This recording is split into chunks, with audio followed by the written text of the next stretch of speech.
Hello students, how are you? I hope you all are fine and enjoying your studies. So students, today we will start our new chapter from class 10th, chapter number 2, political science book, that is federalism. In the previous chapter, we discussed about horizontal distribution of power sharing. In this chapter, we will discuss about vertical division of power sharing. We commonly referred to as a federalism. So student, in this chapter we will discuss about the definition of federalism, features of federalism and type of federation and many more about federalism. In the last we will discuss our local government, a third tier of government. So student, what is federalism? Federalism is a system of government in which the power is divided between a central authority and various constituent units of the country. Usually a federation has two levels of government. One is the government for the entire country that is usually responsible for a few subjects of common national interest. The other are government at the level of province or states that look after much of the day-to-day administering of their state.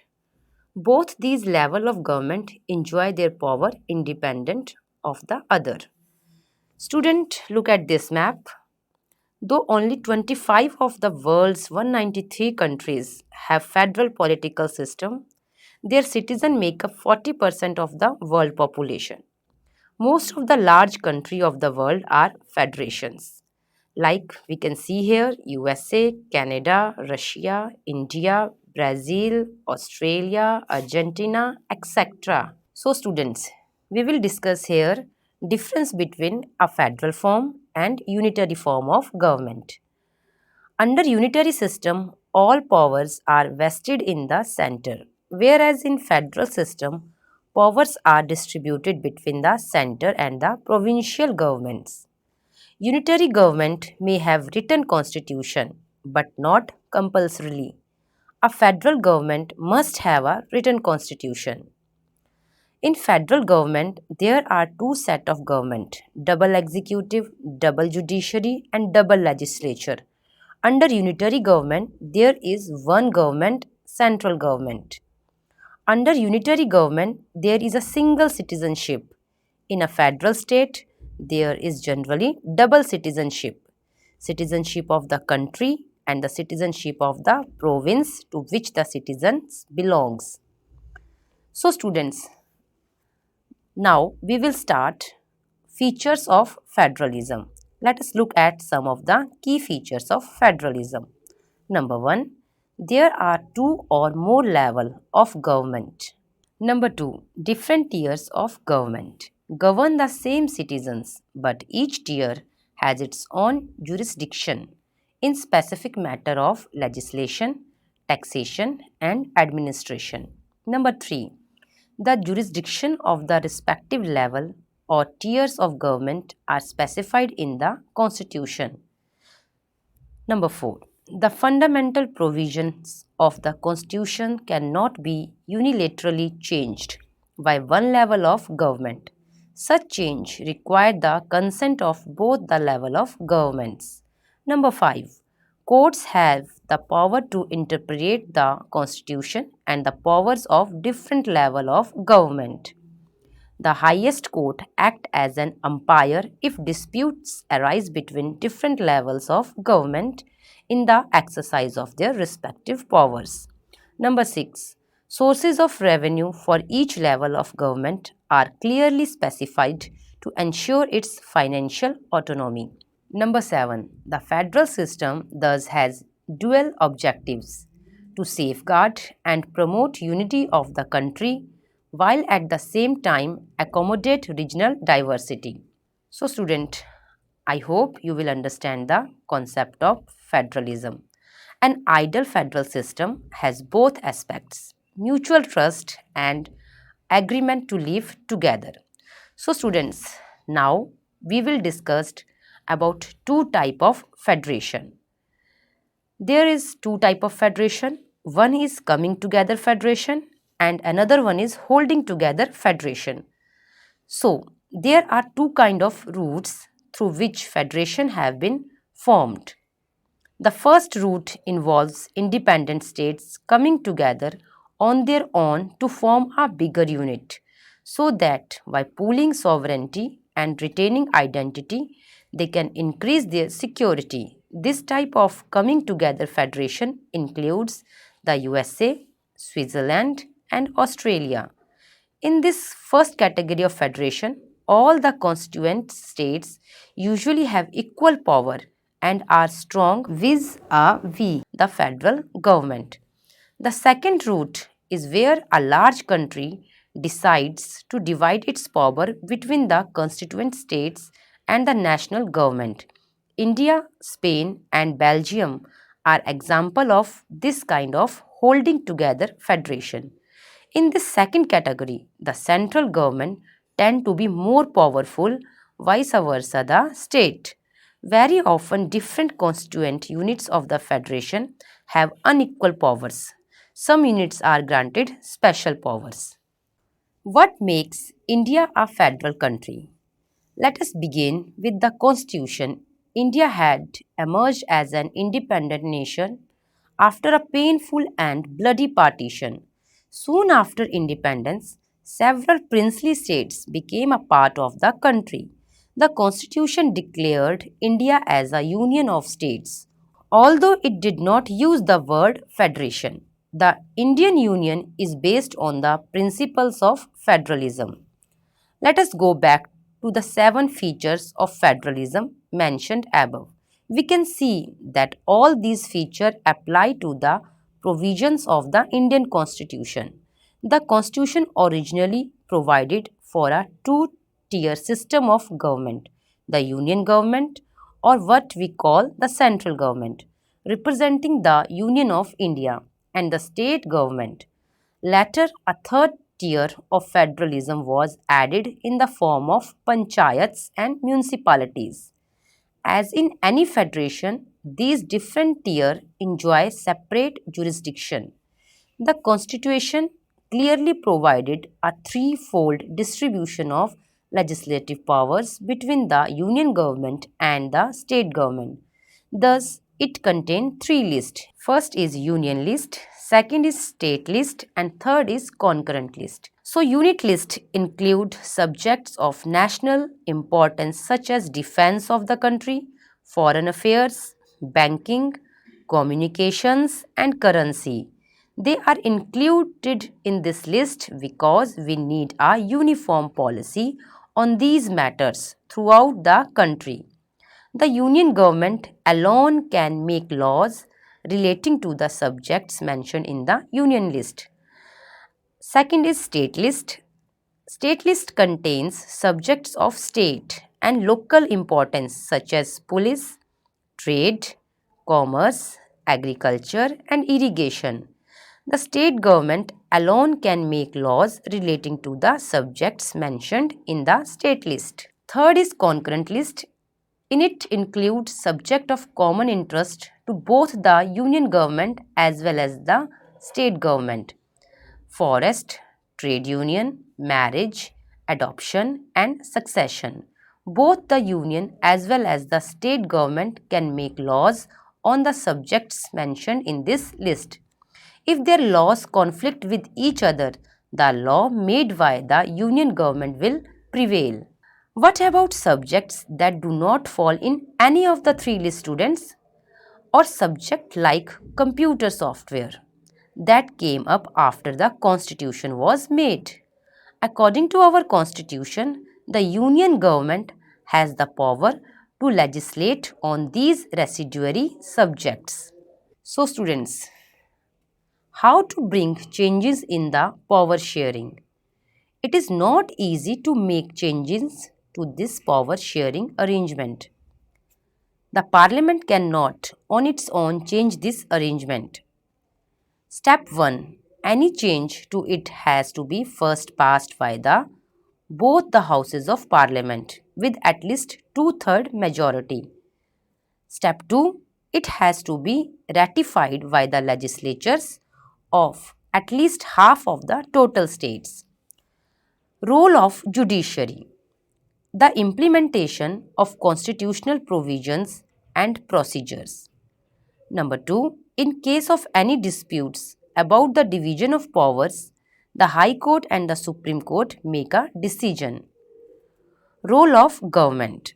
The union and the state government have the power to raise resources while levying taxes in order to carry on the government. Number 2. The responsibilities assigned to each of them. How is federalism practiced? The real success of federalism in India can be attributed to the nature of democratic politics in our country. This ensured that the spirit of federalism, respect for diversity, and desire for living together became shared ideals in our country. Let us look at some of the major ways in which this happened.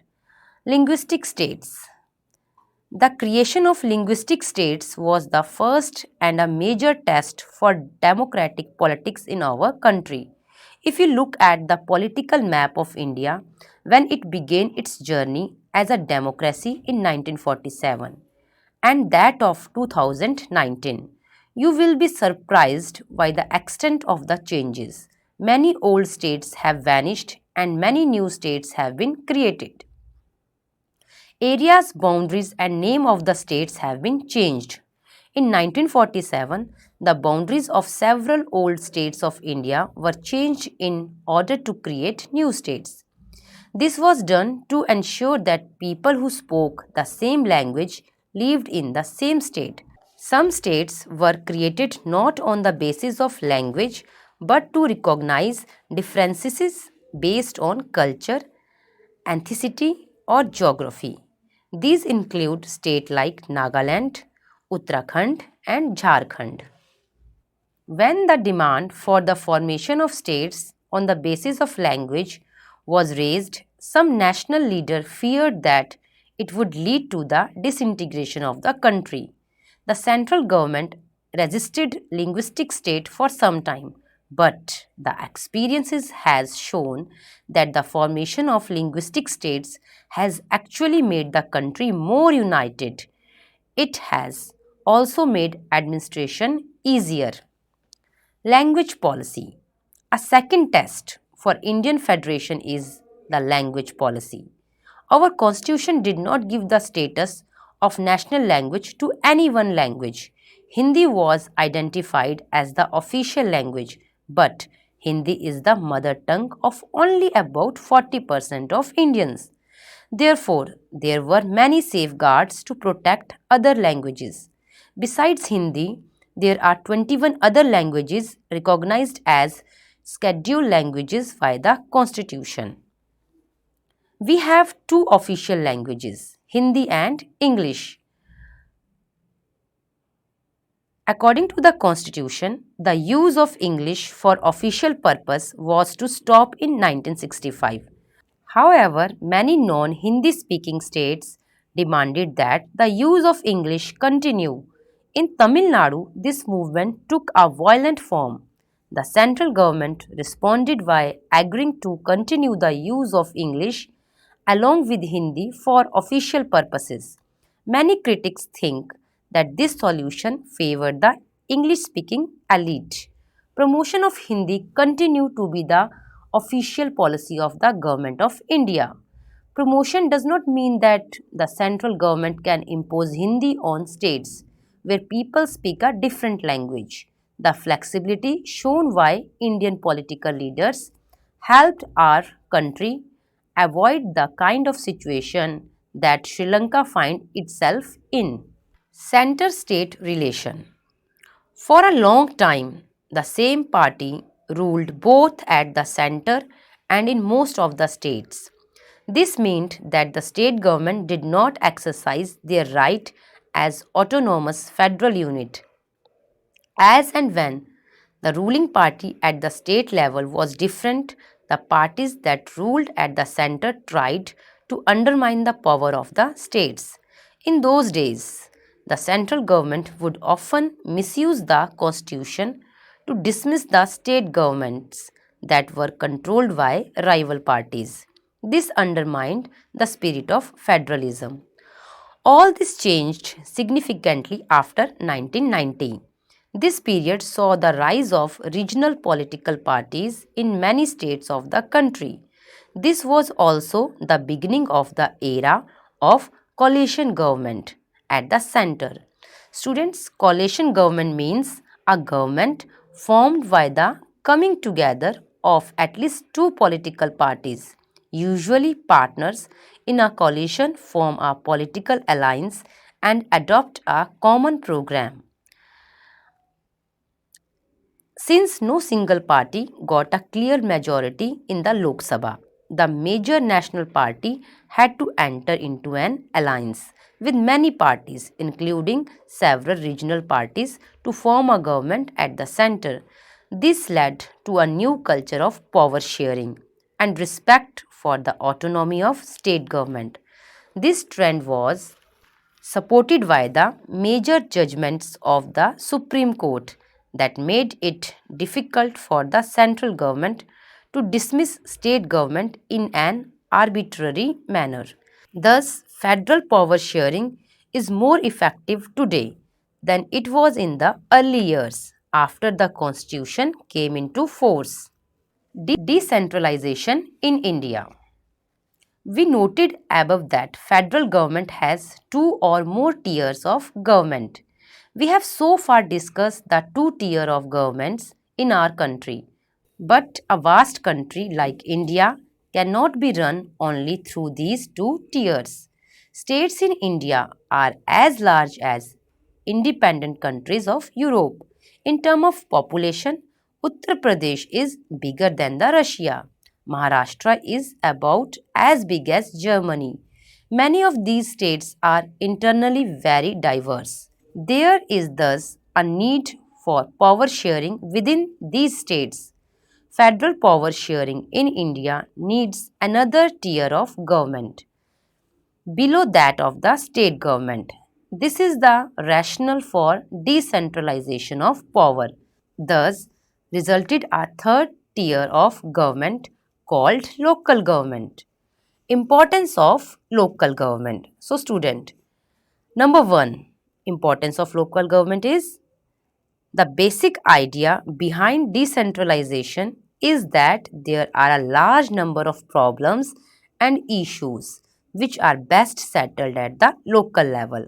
Number two, people have better knowledge of problems in their localities. Number three, they also have better ideas on where to spend money and how to manage things more efficiently. Besides, at the local level, it is possible for the people to directly participate in decision making. Number four, this helps to inculcate a habit of democratic participation. Local government is the best way to realize one important principle of democracy, namely local self government. A major step toward decentralization was taken in 1992. The constitution was amended to make the third tier of democracy more powerful and effective. Number 1. Now it is constitutionally mandatory to hold regular elections to local government bodies. Number 2. Seats are reserved in the elected bodies and the executive heads of these institutions for the SC, ST and OBC. Number 3. At least one third of all positions are reserved for women. Number 4. An independent institution called the State Election Commission has been created in each state to conduct panchayat and municipal election. Number 5. The state governments are required to share some powers and revenue with local government bodies. The nature of sharing varies from states to states. Rural local government is popularly known by the name Panchayati Raj. Each village or a group of village in some states has a Gram Panchayat. This is a council consisting of several ward members, often called Panch, and a president or Sarpanch. They are directly elected by all the adult population living in that ward or village. It is the decision-making body for the entire village. The panchayat works under the overall supervision of the Gram Sabha. All the voters in the village are its member. It has to meet at least twice or thrice in a year to approve the annual budget of the Gram Panchayat and to review the performance of the Gram Panchayat. The local government structure goes right up to the district level. A few Gram Panchayats are grouped together to form what is usually called a Panchayat Samiti or block or mandal. The members of this representative body are elected by the Panchayat member in that area. All the Panchayat Samiti or Mandal in a district together constitute the Jilha District Parishad. Most members of the Jilha Parishad are elected. Members of the Lok Sabha and MLAs of that district and some other officials of other district level bodies are also its members. Jilha Parishad chairperson is the political head of the Jilha Parishad. Similarly, local government bodies exist for urban areas as well. Municipalities are set up in towns. Big cities are constituted into municipal corporations. Both municipalities and municipal corporations are controlled by elected bodies consisting of people's representatives. Municipal chairperson is the political head of the municipality. In the municipal corporation, such an officer is called the mayor. Now student, I will ask you some MCQ questions. Number 1. Following is the coming together federation. Options are USA, India, Spain and none of these. So right answer is USA. Number 2. Following is an example of holding together federation. Options are Switzerland, India, Australia, USA. Right answer is India. Next question. In India, the number of languages recognized by the constitution as scheduled languages is option are 15, 20, 25, 22. Right answer is 22. Next question. The meetings of the Gram Panchayat are presided over by option are President of India, Chairman, Sarpanch and Major. The right answer is Sarpanch. Next question. Who presides over the meeting of municipal corporation? Options are Collector, Sarpanch, Mayor and MLA. The right answer is Mayor. So student, we will here stop our chapter. I hope you will understand all the concept about federalism.